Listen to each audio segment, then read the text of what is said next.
오늘은 파리에서의 마지막 날입니다. 내일은 이탈리아로 넘어가요.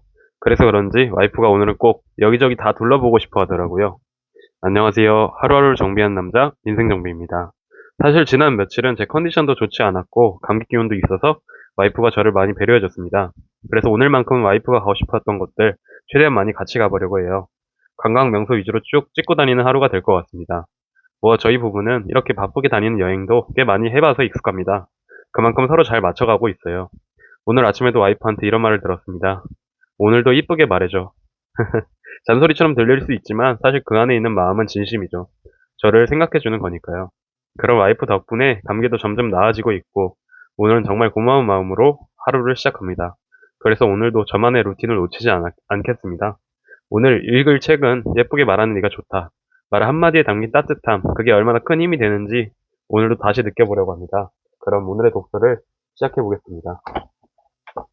내 감정을 충실히 담아 말하는 법. 2003년 개봉된 영화 이퀄리브리엄을 뒤늦게 보게 되었습니다. 줄거리는 대략 이렇습니다. 제3차 세계대전이 일어난 후 리브리아라는 국가가 생겼고 총사령관이라 불리는 독재자가 통치하는데 일상생활을 하는 국민의 표정이 모두 한결같다. 아무런 감정도 느끼지 못하는데 그 이유는 프리지움이 라는 약물에 의해 통제되기 때문이었다. 이 약물은 사람에게 기쁨, 사랑, 징후 등 어떤 감정도 느끼지 못하게 만든다고 합니다. 리브리아의 특수요원들은 인간의 감정을 느끼기 위해 프로지움 투약을 거부하는 사람들을 불구덩이로 밀어넣습니다. 영화 제목인 이퀄리브리엄은 마음의 평정을 뜻하는 말이고, 하지만 영화에서 이 단어는 역설적으로 사용된다고 합니다. 프로지움은, 프리지움이란 약을 통해 인간의 마음은 평정을 찾았으나, 그와 동시에 사람으로서의 개성과 인격은 빼앗긴 채 독재자의 꼭두각시가 되어버린 거거든요. 감정이 빠진 관계의 허무함을 느끼게 되는 영화였습니다. 우리의 말도 마찬가지 아닐까요? 나와 다른 누군가에게 다가서려면 말에는 사실 팩트만 있어서는 곤란합니다. 말에는 적절한 감정의 삽입이 필요하고, 소위 필이라는 게 있잖아요. 두 사람 간의 인간관계에 있어 구구절절한 말보다도 이 필 하나가 더 중요한 경우가 많습니다. 그러니 말을 할 때는 자신의 감정을 조금씩 넣어보세요. 긍정적인 경우라면 듬뿍 넣어도 됩니다. 직장인을 예로 들어 말씀드려볼게요. 서류 포맷을 이렇게 완성하다니 내 업무에도 도움이 되겠어. 마음이 놓이는데 고마워. 멋졌어. 그 상황에 나도 당황했는데 적절한 말이었어. 구사일생이야. 이제 오케이. 이 정도일 줄은 몰랐어. 다른 부서에도 전파해야겠어. 나는 미처 생각하지 못했거든. 감정을 드러내니 말에서도 좀 더 인간적인 모습을 느낄 수 있지 않나요? 인간적인 모습을 갖지 못한 말은 뭔가 건조합니다. 거리감이 느껴지거든요. 포커페이스는 친구들과 장난삼아 마피아 게임을 할 때 스릴입니다. 물론 세상이 각박하다 보니 표정에 감정이 없는 포커페이스가 유행인 시대이긴 합니다만 우리의 대화만큼은 포커페이스를 살짝 내려둬도 괜찮습니다. 물론 그렇다고 해서 나쁜 감정을 함부로 표현하거나 더 나아가 상대방의 감정을 상하게 하는 말 한마디로 관계를 망쳐서는 곤란합니다. 특히 문자 메시지나 메신저 등으로 말을 나눌 때 상대방은 문장 속에 어느 한 단어만으로도 얼마든지 감정을 상하게 된다는 걸 기억해야 합니다. 이렇게 말한 분이 있거든요. 그동안 좋은 관계라고 생각하면서 잘 알고 지낸 사람과 최근 감, 최근 감정 상한 일이 있었습니다. 약간의 말다툼이었는데 그 후에 서로 다시 관계를 잘 회복해보고 싶었어요. 그래서 먼저 말을 건네려고 채팅을 이용했습니다. 그런데 이상하게 글로 서로의 생각과 감정을 주고받으면서 오히려 관계는 더 나빠졌습니다. 저도 그렇고 상대방도 그렇고 분명히 의도가 그런 건 아닌지 알겠는데 단어 하나가 마음에 걸려 그걸 두고 티격태격하다가 결국 관계가 더 나빠졌습니다. 결국 대화가 끝난 뒤에서 만나지도 않고 말도 안 하는 아예 냉랭한 관계가 되었다는 게 이분의 말씀이었습니다. 그렇습니다. 감정을 드러냄이 있어 글로 상대방에게 전달하는 건 매우 복잡하고 어려운 일이라는 걸 염두에 둬야 합니다. 문장 속의 단어 하나가 모든 걸 망칠 수도 있고 말하는 태도가 문제인 경우도 많죠. 나름대로 논리적이라고 자신의 말하기를 평가하는 사람들이 자주 겪는 실수입니다. 상대방의 이야기를 대해 상대방의 이야기에 대해 모두 원인과 결과로 나눠서 문제점을 찾으려는 바람에 지적하고 가르치는 태도로 상대방에게 말하는 경우가 그것입니다. 그냥 상대방의 마음을 받아줘야 하는데 바로 그냥 마음 받아주기가 잘 안 되는 것이죠. 물론 본능적으로 내뱉어지는 우리의 말 한마디를 참아내는 건 쉽지 않은 일입니다. 내 감정에 충실한다는 건 상대방의 상황을 이해하고 나서의 일인데 그 상대방에 대한 이해의 어려움을 겪는 상태에서 내가 감정을 자제하게 되면 말 그대로 내 감정에 내가 먼저 지칠 때도 흔하니까요.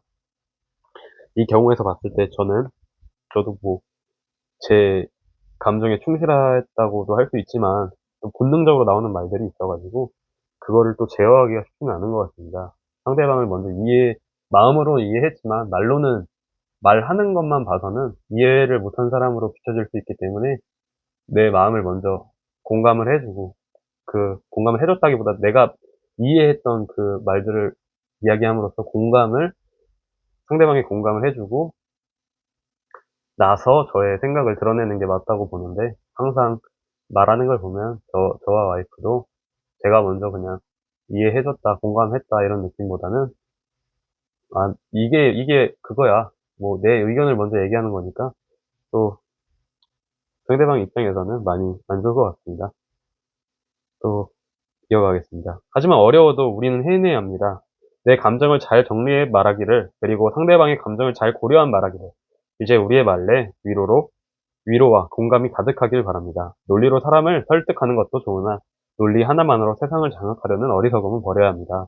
당장은 어렵더라도 일상에서 문득 비논리적이지만 긍정적 감정에 충실한 말을 건네려고 노력하세요. 상대방의 감정을 보면서 말이죠. 어느새 우리는 나와 다른 누군가와 웃으면서 마주하고 있음을 발견하게 될 것입니다.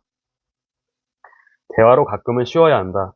말에도 쉼이 필요합니다. 잘 쉬어야 잘 말할 수 있고, 대화란 상당한 에너지가 필요하기에 끊임없이 말은 몸과 마음을 지치게 합니다. 잘 쉴 줄 모르는 사람 치고 일 잘하는 사람이 없듯이, 잘 쉬어갈 줄 모르면서 잘 말하는 사람 역시 없습니다. 끝장 토론이라는 TV 프로그램이 있었는데, 그 취지는 괜찮다고 생각함에도 제목 자체의 잔인함은 마음에 들지 않았던 이유입니다. 누군가에게 다가서기 위해서는 말을 들어주는 것도 가려서야 합니다. 저는 이를 두고 심의 대화라고 명명하고 싶습니다. 심의 대화 없이 양질의 대화는 기대하기 어렵죠. 쉽지도 않고, 일만 한다면 어디에서인지 허점이 있을 터. 마찬가지로 끝도 없이 말하는 것, 그리고 그 말들을 끝도 없이 들어주는 것, 모두 자신의 몸과 마음을 희생하는 일입니다. 상대방을 향한 경청의 마음, 다가서려는 공감의 태도, 모두 좋습니다. 하지만 그것이 자신의 영혼을 희생하는 것이어서는 곤란합니다. 대화에도 휴식이 필요한 것이죠. 휴식은 새로운 시작을 위해 필요한 것인데, 대화 역시 마찬가지라고 생각합니다. 지금 하는 일을 보다 잘 되게 하고 싶다면 대화에서 자기만의 쉬는 시간을 확보하길 바랍니다. 잘 쉬고 난 후에 말이 우리에게 좋은 성과로 보상할 테니까요. 물론 대화에서의 휴식이란 갑자기 상대방과의 대화를 끊고 어딘가로 숨어버리는 것을 의미하지는 않습니다. 그건 도피일 뿐이죠. 대화에서의 잠시 쉰다는 것은 그런 수동적이고 소극적인 것이 아니라 오히려 더 나은 관계를 만들고자 하는 잔잔한 노력입니다. 쉼의 대화가 폐쇄적인 대화의 태도로 의미하는 건 절대 아님을 기억해 주세요. 그렇다면 대화에서의 휴식에는 어떤 모습이 있을까요? 예를 들어보겠습니다. 한가한 주말 저녁이었죠. 오랜만에 집 근처로 산책을 나갔습니다. 사랑하는 자녀와 배우자의 함께 말입니다. 그때 핸드폰에서 진동이 옵니다. 카카오톡 채팅이었죠. 당신이 졸업한 대학교 학부 그룹에서 초대한 것입니다. 들어가 보니 50명 이상 모여 있었고, 대화가 시작됩니다. 오랜만이네라는 무미건조한 인사말을 들은 것도 잠시, 당신의 상황과 관계없이 월요일 주식은 어떨 것 같으냐? 누구는 이번에 임원이 됐어. 등등 별 얘기가 난무합니다. 사랑하는 사람과의 주말 저녁, 아련한 산책, 그 평화를 깬 온라인 대화방, 그 좁은 창에서 에너지를 소진하고 싶은가요? 저라면 이렇게 말하겠습니다. 지금 급한 일이 있어서 나중에 다시 들어올게. 그리고 알람을 꺼놓겠습니다. 이후에 그 대화방에 들어가서 내 인생의 성장에 도움이 될 것이 있다면 그대로 머무르면서 이야기를 나누겠지만, 별다른 이야기 없이 자기 자랑, 나의 일상 평화를 깨뜨리는 너저분한 이야기만 가득하다면 대화방에서 나가기를 과감하게 선택하겠습니다. 왜냐고요? 제 일상의 시간을 잡다한 일들에 낭비하고 싶지 않았어요. 물론 편하게 바라볼 수도 있을 겁니다. 그때는 그냥 머무르면서 이런저런 이야기를 나누면 됩니다. 하지만 조금이라도 저 자신의 정신 건강에 도움이 되지 못하는 이야기만 난무한다면 굳이 저의 에너지를 그곳에서 낭비할 필요는 없다고 생각합니다. 그게 바로 대화의 휴식을 스스로 지키는 저만의 방법이니까요. 이런 경우는 비일비재합니다. 비즈니스 관계로 누군가를 만났습니다. 그와 대화를 하는데 비즈니스 본질이 아닌 엉뚱한 이야기가 대화의 소재가 되는 경우가 있습니다. 다음 대화를 한번 들어보겠습니다. 그거 봤어요? 런닝맨에서 유재석이, 와, 정말 재밌습니다. 저도 그렇게 생각해요. 그렇죠. 하하하. 맞다, 어제 종편을 봤는데 계속해서 어제 본 TV 얘기를 하려는 상대에게 당신이라면 어떻게 대응하시겠습니까? 언제까지 대화의 본질에서 벗어난 시시껄껄한 이야기를 호응해주기 싶습니까? 저라면 이렇게 말하겠습니다. 아, 문자 메시지가 왔는데 이사님께서 이번 건의 진행 프로세스가 궁금하다고 하시네요. 이런 식으로 외부의 상황이 상대의 시시콜콜한 말에 호응할 수 없음을 인식시킬 겁니다. 음, 비즈니스 관계를 누군가로 만났습니다. 비즈니스 관계를 만났는데, 뭐 사적인 이야기를 할 수도 있지만, 본질적인 대화를 기준을 넘어갔죠. 지금 왜 대화를 하고 있는지 상대방이 인식하게 만들어야 합니다. 이건 당신뿐만 아니라 상대방을 위한 일이기도 합니다. 대화의 본질에 몰입하여 성과를 내고 불필요한 시간을 낭비하지 않아 결국에는 서로의 휴식 시간을 좀 더 늘릴 수 있을 테니까요. 가족을 위해서 그리고 당신을 위해서 결국에는 당신의 상대방을 위해서라도 솔직하게 당신의 마음을 말씀해 보세요. 대화는 열심히 하는 게 아니라 잘하는 것입니다. 이를 위해서 대화의 환경을 잘 관찰해야 합니다. 대화가 핵심을 놓치고 시실껄껄한 이야기로 흐르면서 주변에서 머무는 경우라면 바로 잡아주세요. 그게 대화의 휴식이고 대화의 역량입니다. 상대방을 멀리하지 않으면서도 적절하게 다가서는 말하기의 기술이기도 하고요. 춤에는 슬로와 킥이 있다고 합니다. 우리의 말하기가 상대방의 일방적인 요구임에서 엉뚱한 주제로 흐르게 될 때, 즉 원하지 않는 킥의 대화가 될 때 이를 원하는 방향으로 슬로 대화로 전환할 수 있는 몇 가지 말하기 방식을 마음에 담아두세요. 그렇다면 좋은 관계를 유지하면서도 자기 자신을 스스로 방어할 수 있으리라 생각합니다. 이렇게 슬로와 킥의 대화를 얘기하면서 저도 문득 생각이 드는 게 이렇게 얘기하려고 했지만 또 단어 선택이 또 잘못돼서 그 짧은 시간 안에 저의 생각을 말로 표현하기가 쉽진 않을 것 같아요. 또 그거를 어떻게 잡아가느냐가 또 저의 숙제겠죠. 또 다음으로 이어가겠습니다. 상대방에게 주도권을 넘겨주는 대화가 좋은 대화다. 상대방에게 주도권을 넘겨주는 대화가 좋은 대화다. 중학교 선생님의 이야기를 들었습니다. 그분이 선생님이라는 직업이 평소 말하기에서 부정적으로 드러날 때가 있다고 합니다. 예를 들어 학생들과 중국집에 가서 음식을 시킬 때 한 학생이 볶음밥을 주문하면 중국집에서 볶음밥 먹는 거 아니야? 중국집은 역시 짜장면이나 짬뽕이지라면서 상대의 취향을 무시하고 자기 의견을 무리하게 내세운다는 것이었습니다. 그분은 상대의 취향을 인정하지 않는 대신 아예 상대의 의견에 무관심해질 수 있는 방법을 찾았습니다.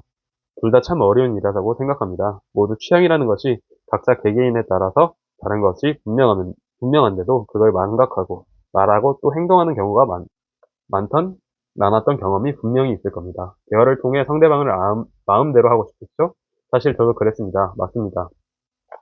솔직히 말씀드리면 대화의 목적은 내가 원하는 걸 얻기 위해서이기에 그런 것 같습니다. 하지만 서두르지 말고 통제력을 발휘하고 싶은 건 좋지만 그 마음속 생각이 상대방에게 그대로 전달되어서는 곤란합니다. 우리 역시 누군가로부터 통제받는 입장이라면 불쾌할 겁니다. 상대방에게 대화의 주도권이 있음을 느끼게 하는 대화법에 대한 결론을 도출해 봅시다. 상대방을 지배하려는 모습이 드러나는 걸 조심해야 하고 오히려 상대방이 통제권을 쥐고 있다는 생각해야 합니다. 물론 이 과정은 쉽지 않습니다. 하지만 작가 프란츠 카프카가 했던 죄악에 가져오는 심각한 두 가지 실수로 게으름 그리고 성급함이 있다. 라는 말처럼 서두르면 망칩니다. 대화도 마찬가지죠. 무엇인가를 말하는 것은 에너지가 소모되는 일이고, 그러니 입을 열어 본격적인 대화에 들어가는 순간, 우리는 내가 가진 것을 보여주고 싶다. 모든 것에 대해 한꺼번에 말하고 싶다. 빨리 끝내고 싶다라는 조급한 마음에 사로잡힙니다. 말 몇 마디 나누지도 않고서는 마치 모든 결론이 난 것처럼 행동하고 싶습니다. 이왕이면 대화의 주도권을 놓치고 싶지도 않고요. 이때가 경계할 때입니다. 무엇인가를 얻고자 하는 우리의 이야기에 상대방이 어느 정도 준비가 되었는지 확인하는 게 중요하죠. 그래, 당신의 말을 한번 드러나 볼까? 라고 생각하는 상대방의 모습, 즉, 들어볼까라는 신호에 대해 들어준 것으로 착각해선 곤란합니다. 이렇게 잘못 해석하면 상대방에게 조급증 환자처럼 보이게 되죠. 사실 제가 그렇습니다. 오랫동안 고객과 업체와 함께 일을 하는 입장에 있던 저도 기다리지 못했고 또 성급하게 말했던 경우가 많죠. 어떠신지 대화를 한번 들어보겠습니다. 어떠신지요? 제안이 괜찮습니까? 마음에 듭니다. 좋은 파트너가 될 수도 있겠어요. 그래요? 제가 그럴 줄 알았습니다. 그럼 타 업체 비교 전적은 없는 거죠? 말이 없고 사무실에 들어서 가서 신청서 보내드릴 테니 날인해 주세요. 생각 보면 참으로 급하기 이를 데 없는 대화 태도였습니다. 더 나쁜 건 이런 제 말에 상대방이 조금이라도 머뭇거리는 걸 보면 견디지 못하겠다는 겁니다. 빠른 것을 빠른 것은 결국 문제를 일으키기 마련입니다. 상대방으로부터 결론을 빨리 얻으려다가 상대방의 미움을 사기도 하고요. 내가 대화의 주도권을 쥐고 있다는 것에 대한 쾌감에 상대방의 상황을 조심스레 살피지 못하는 경우 혹시 없으신지요? 대화를 한다는 건 하나의 이슈에 대한 이면 권리 득실의 쟁탈전이라고 할 수 있습니다. 누가 과연 이 이슈에 대해 통찰력을 갖고 진행하는가? 이 문제가 대화의 내용 그 자체보다 더 중요할 때도 있습니다. 현명한 사람은 자신이 얻을 것을 모두 얻어내려면서도 말하기에 통제권을 상대방에게 있는 것처럼 대화를 진행합니다. 혹시 자기 마음대로 하려고 해 라는 말을 듣는 경우가 많은가요? 그렇다면 조금은 조심해야 합니다. 이런 말이 있죠. 유혹을 당하는 사람이 마치 유혹하고 있다는 착각을 드는 것이 바로 제대로 된 유혹의 비결이다. 그렇습니다. 누군가가 자신을 통해 통제하려 드는 느낌이 드는 순간 그 통제를 벗어내라고 하는 게 인지상정임을 기억해야 합니다. 혹시 우리는 그동안 말하기의 통제권을 여유롭게 넘겨주는데 인색했던 것은 아닐까요? 토론도 그냥 토론이 아니라 끝장 토론을 해서 승부를 가려야 속이 풀리는 게 우리 아니었던가요? 하지만 진짜 이기고자 한다면 주도권을 넘겨줄 수 있어야 합니다. 나그네의 털옷을 벗기기 위해서 구름이 아무리 비를 뿌리고 바람을 불게 해도 결국 승리자는 따뜻함으로 옷을 벗게 만든 해였다는 우화를 기억하면서 말입니다. 대화에 관해서는 절대 나 혼자 이기는 상황을 만들어서는 안 됩니다. 이를 위해 다음에 두 가지를 기억했으면 합니다. 첫째, 대화에 혼자 크게 이길수록 상대가 느끼는 마음의 상처는 크다. 둘째, 압도적으로 승리할수록 상대방과의 관계는 앞으로 더 많은 어려움을 겪을 수 있다. 비즈니스 환경뿐인가요? 가족과 외식하러 갔다고 해볼까요? 누군가 뭐 먹을까? 라고 말했습니다. 이때 굳이 먼저 나서 여긴 짜장면이 맛있어 라고 말하지 마세요. 조용히 당신의 것을 시키시면 됩니다. 누군가 추천 메뉴를 나에게 물어본다고 해도 여긴 짜장면도 짬뽕도 다 괜찮아 정도로만 말하면 됩니다. 나도 뭐 먹어야지 할지 모르겠는데 네가 고르는 걸로 나도 먹을게도 괜찮은 말하기의 방법입니다.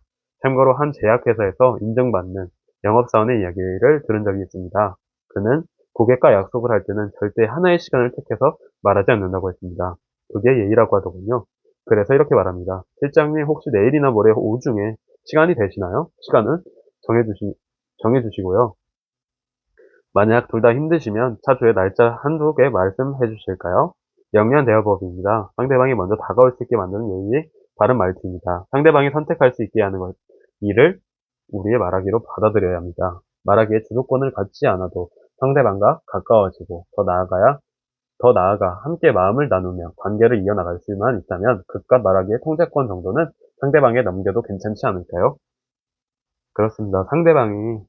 말하기의 통제권 정도는 상대방에 넘겨도 크게 무리가 없습니다. 저도 그렇게 생각을 하고요. 저 또한 뭐 그럴 때도 있고 안 그럴 때도 있어서 크게 뭐 저의 자랑도 없고 또 너무 잘못한 것만도 없고 그냥저냥 한 것 같습니다. 하지만 이제 제가 반성하고자 하는 그 기준이 있기 때문에 저의 목표로 가기 위해서는 또 이렇게 말하기 연습, 어떤 단어를 선택하고 어떤 말투로 말하고 상대방에게 주도권을 주고 통제권을 주고 이런 방법을 이 책에서 담아서 제 것으로 만들어야 저도 꾸준한 성장으로 또 나아갈 것 같습니다.